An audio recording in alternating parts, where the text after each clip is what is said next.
Hi everybody, welcome back to my channel. Today I have for you guys another recent reads or what I've read recently, part 3. This spans from I think the last two and a half weeks in October and then through the end of November, kind of. I don't know how many more books I can read in 5 days, but there's no way to know. So I very well could read a lot more books by the end of November, but I don't, so that's why I don't want to call this a November wrap up. And we have a lot of books from October. Anyway, yeah, I think I have like 13 or so books. Let's just dive right on in with the first ebook I've read during this time, which is The Spanish Love Deception by Elena Armas.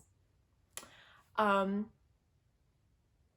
had seen this everywhere on TikTok and the internet, so I decided to pick it up.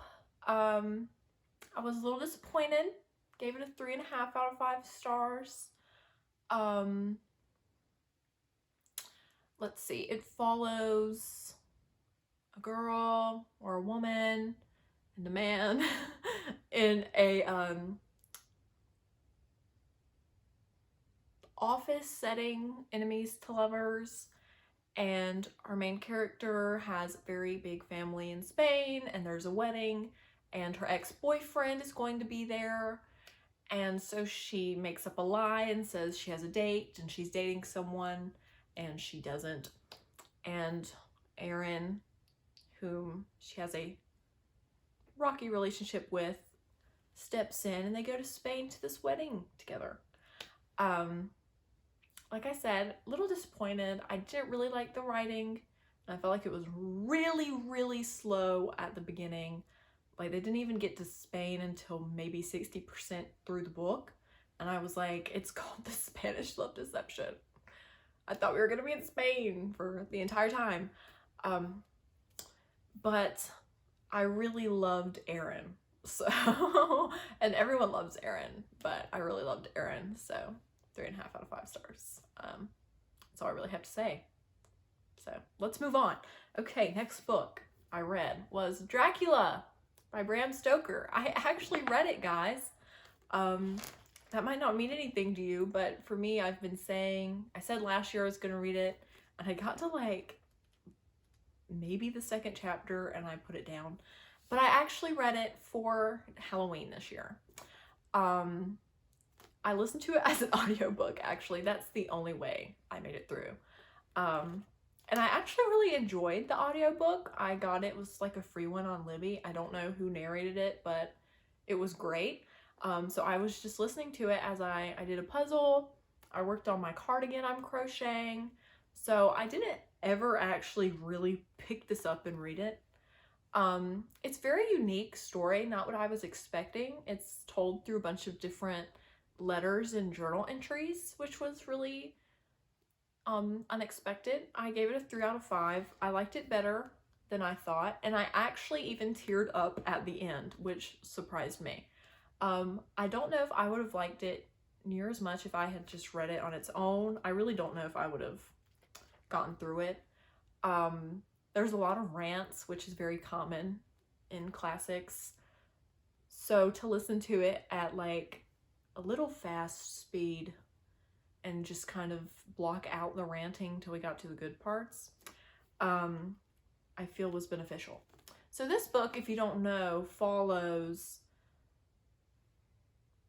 well, Count Dracula, and he's murdering people, and there's this little group of like let me count, 1, 2, 3, 4, 5, 6 or 7 people, as they all work together to try to stop Count Dracula. So another thing that was really unexpected was the found family tropes. It came out of left field, and by the end I was like, wow, that was actually kind of touching.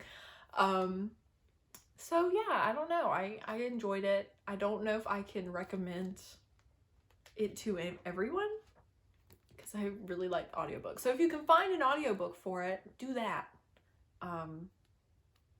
so I can mark it off my list. I've read it. I've actually read it. Or listened to it anyway. The next ebook I finished this month, or this span of time, was Daughter of the Pirate King by Trisha Levenseller. Again, I had seen this kind of everywhere, and I'd seen it on some like enemies to lovers book recommendations, and that's what I was in the mood for. I gave it a 4 out of 5 stars. It actually like pleasantly surprised me, and it was better than I thought it was going to be. I have read a couple of pirate books or books with pirates, and usually I found like the very stereotypical dialect to be overwhelming, especially all the boat references. I've read so many of these books with boats, and I still don't know like what they mean when they're referring to places on the boats. I'm like, or on the ships. I'm just, it confuses me. But I actually really found this pleasant. It follows our main character, Alosa, and she's the daughter of a pirate king, and he sends her on like this wild mission, and she like gets captured by an enemy pirate group, and romance ensues. And so yeah, I enjoyed it. The writing was good. I wouldn't say it was great, but it was better than average. And I thought the plot of the first one at least was really good and strong. I do remember the end was like really rushed, and I was pretty confused of like the last 15 or 20%. It was really rushed and wasn't paced very well. But overall, it was good. And so that brings us to the next book I read, which was the sequel called Daughter of the Siren Queen. Follows the same people. As it's a sequel, I don't feel like I need to tell you a plot summary, but overall, I feel like the writing maybe lost a little bit. It was slower. I just wasn't as invested. And the plot, as I kind of mentioned earlier, was less cohesive in my opinion. Didn't feel like there was a set path. So, and I do feel like a lot of it was rushed in this one. So I gave it a 3.5 out of 5 stars. So enjoyed it slightly less than the first one, but I guess I'm glad I read them. I wouldn't buy them physically, but you know, I read them. Okay, the first reread this month, because I've been rereading quite a few books. So the first reread was Cersei. I've heard it all kinds of ways by Madeline Miller. I read this September, August of last year for the first time, and I remember I was not as in love with it as I was with Song of Achilles, which is one of my favorite books of all time. But I feel like this time around it really struck a new chord. It follows Cersei. I say Cersei. I think it's Cersei. It follows Cersei from, she's like a famous character from the Odyssey, and her life and how she was delegated or removed or exiled to this island, which she's famous for, and how she meets these other famous people like Odysseus and his son. So yeah, and after I read the Odyssey for the first time in its completion earlier, can't remember what video that was in, I think it was part 2. Anyway, I just wanted to revisit the story because when I read the Odyssey, I think I even mentioned in that video, I just could not remember this book, and I felt like that was unfair of me. So I reread it, and 5 out of 5, I found a whole new, deeper appreciation for it. It's beautiful. I love Madeline Miller. Anything this woman puts out, I will buy. I love her. I just think she's genius. and I really loved her reimagining of this part of the Odysseus tale. The next ebook I read was The Sweetest Oblivion by Danielle Laurie. This book, what can I say? It follows, I think you can tell what kind of book it is just based on my reaction and my smile, and I think I might be blushing. It follows, it's a mafia romance, okay? It's a mafia romance.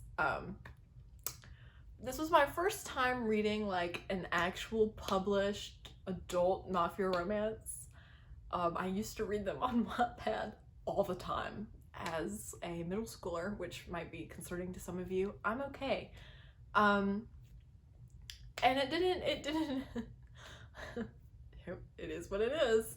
It follows the main character, Elena, and she is the daughter of a capo in the mafia, and big Italian family, and her sister has been promised to this other capo in the mafia, Nico, Ace. And so it's like forbidden love because it's her sister's fiance, and it's also marriage of convenience vibes. I gave it a 3.5 out of 5. Let's talk about it. I did enjoy it. I really enjoyed it. Her books suck me in like nothing else, and I read it really fast.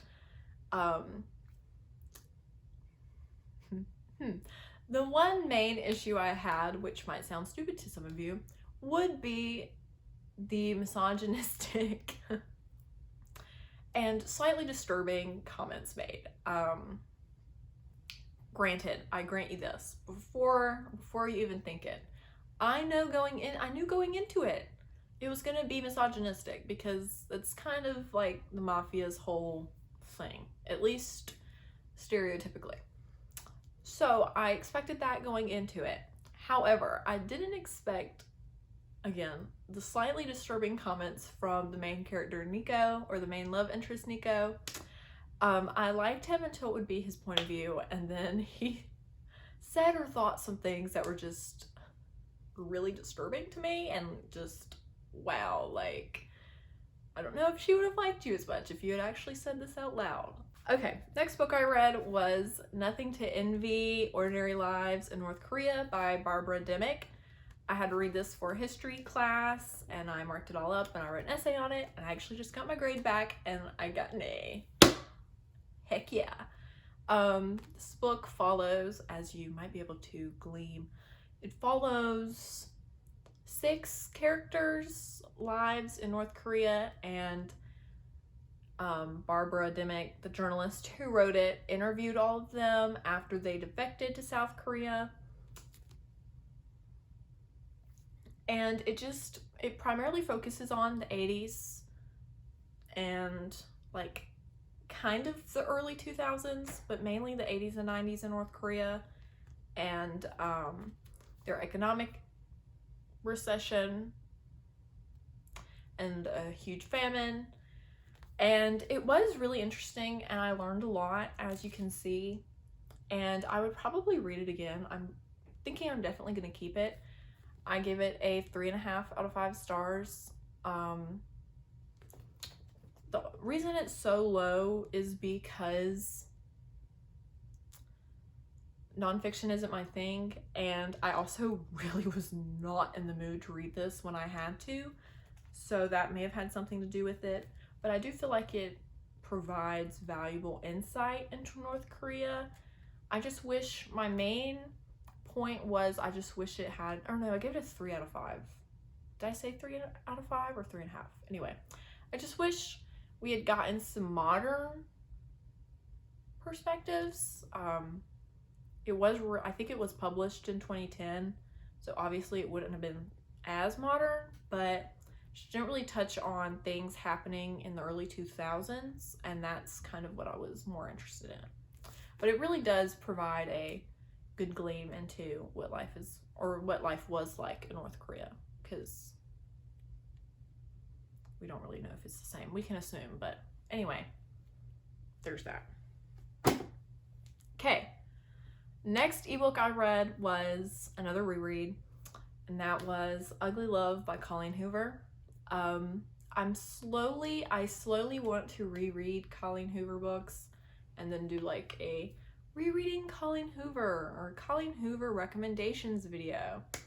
Because I've read, I think, all of her books except 2. Or one's a new one though. One comes out in January or next year. I don't know. I've read, I think, all but 2 of her books at least once. And so Ugly Love is one of the more memorable ones for me. So I reread it, gave it a 4 out of 5. I love Colleen. I think the lowest I've ever rated one of her books was a 3.5, maybe a 3. But this one follows Tate, who moves back in with her brother, and her brother's a pilot, and like all these pilots live in the same apartment building, and her neighbor, Miles, is really attractive, and they have kind of an instant connection, and they set up this kind of friends, or not friends. It's not really friends with benefits, because they're not even really friends. Anyway, they have casual hookups, and Miles is very closed off, and he tells her, like, you can't fall in love with me, and, you know. And we also get Miles's backstory as flashbacks throughout it. So we're finding out what happened to him way before she does. So we kind of know like why he acts the way he does. The reason it's not higher up is because Miles is very frustrating. And I saw some reviews that were like, I hate him. He's not the best Colleen Hoover. He's not the most ideal man. I do love him and her together. I do wish the epilogue was different, because there's a trend in Colleen Hoover books with like all of her epilogues, and I just wish there had been a greater time jump between the events that took place, personally. But anyway, that's Ugly Love. So you'll be seeing probably a few more sporadically placed Colleen Hoover books, and then I'll maybe eventually have a video. We'll see. The next book I read was Dune Messiah by Frank Herbert. I read Dune in October. Go watch my recent reads part 2 video. I'll put it in the cards for my thoughts on Dune. I really enjoyed Dune, so I did decide to read this one as well. Very short. There's not an index, which threw me off, because the index or the appendix or whatever it was in Dune really helped me. But so I did like this one significantly less than Dune, which is surprising, I think, maybe. I was more confused during this one than I was during Dune. There was a lot going on. There was a huge time jump. And we really get into Paul's abilities in this one a lot more. And that whole thing really confuses me. Just like the terminology confuses me and how it works. The movie did help. Like, after watching the movie twice, I did have a better basic understanding going into this one. But yeah, I was just overall more confused. I did cry though. Dune did not make me cry. I cried during this one. However, going into this one, and when I read Children of Dune soon, I have been spoiled for like the entire series. So I knew it was coming. I didn't know when it was coming, but I knew it was coming. And I know what's coming. So that kind of also dampened my experience. Even if you're very confused, please don't Google don't Google anything. Don't look at the wiki fandom things for their characters. Just don't do it, okay? I promise you. Just be confused like the rest of us. By the end, I was less confused, and I really enjoyed that we actually got some emotion from Paul. And I'm interested to see what happens, even though I kind of already know. So, 4 out of 5. We're almost there, guys. Second to last ebook I read this time period was The Midnight Library by Matt Haig. So, The Midnight Library, again, I've seen everywhere for like the past year. Follows Nora, our main character, and her life has taken a very drastic downhill turn, and things aren't going so well for her mentally, and so she, I don't know if this is a spoiler or not. Anyway, she ends up visiting this place called the Midnight Library, and basically in this place, every book, it's filled with books, and every book is a different life, a variation of your life, and they're based off of your regrets. So like there's this big book full of all of the regrets, big to large, small to large. So like, what shirt I put on, to I should have taken this career path or whatever. And each of these regrets leads to all these different variations of lives. And you can visit these lives and experience them as they're like going on in the multiverse, because in this book there's a multiverse, and it's like they're parallel, and so you like go in to this life. You don't get to know the past of the life, and you don't get to know what's happening when you're in life, but you do get to like live it. Does that make sense? Anyway, the book explained it a lot better than I just did, but Nora is able to visit all these different lives, and she's searching for the one in which she's happy because she has all these regrets. And if it feels familiar to you, that's because it is. I said in my Goodreads review, it's literally A Christmas Carol, even though I've never seen that movie. Everybody knows what it's about. A Christmas Carol and It's a Wonderful Life, another Christmas movie, and The Starless Sea, like all wrapped in one. The biggest difference I found was the fact that they were based off of regrets, but even that, like, is that really different? And you know, there's a ghost of Christmas past, or the librarian who helps her find her way, and Nora, while she's in these lives, you can stay there as long as you really want to be there and you're really happy there. But like if you feel immense disappointment or you want to leave, you return to the library and you can start over. But if you find your perfect life, in theory, you'd be able to stay there, and eventually you would forget about your root life or the library, and that would become your main life. Does that make sense? Anyway, I gave this a 4 out of 5. I was a little disappointed, just the writing didn't really resonate with me, and also I feel like it wasn't a unique plotline or idea. I did love Nora. It made me cry. I was crying I was like, had tears running down my face. And I do think there's a valuable lesson in stories like these, like, don't live your life with regrets, and appreciate the life you have, and etc., etc. And so I feel like there's value in that, but at the same time, I also feel like you can get those values and learn these things in other stories. Does that make sense? Anyway, it was enjoyable,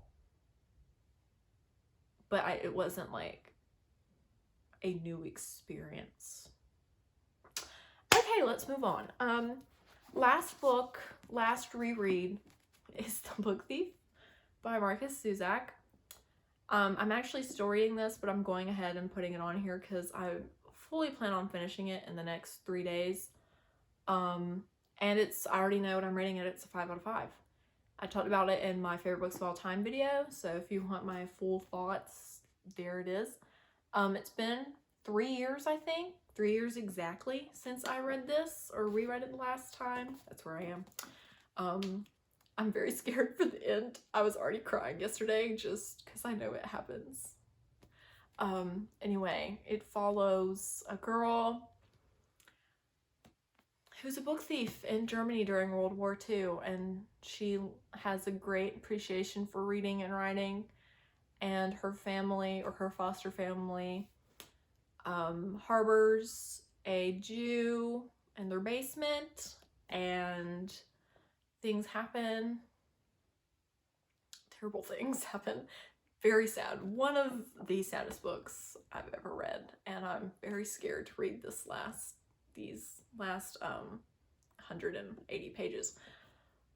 But it's so beautiful. It's written from the perspective of death, and I just think everything about this book is amazingly crafted. He definitely has a great craft in this book, and I think there's a lot to learn, and I think unlike other, I mean, it does have obvious similarities to other World War II historical fiction books, but I think the real takeaway of this one is the importance of literature, so I'll always love anything that talks about that, because obviously I agree, and I just think the perspective from death is so unique and amazing.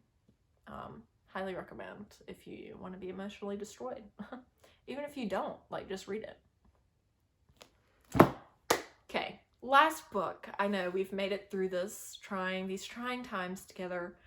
I actually finished literally 3 hours ago. And that is Maddest Obsession by Danielle Loring. Yep, I picked up the sequel, another mafia romance, and I will be reading the third one. I gave this one a 4 out of 5. I liked this one significantly more than the last one. There were a lot less disturbing comments. The misogyny was still there, which is why I rated it as a 4 and not a 4.5, because just the misogyny. I mean, again, I know it's mafia romance, but like, that still doesn't help me when I'm reading it and I'm like, oh, it's painful.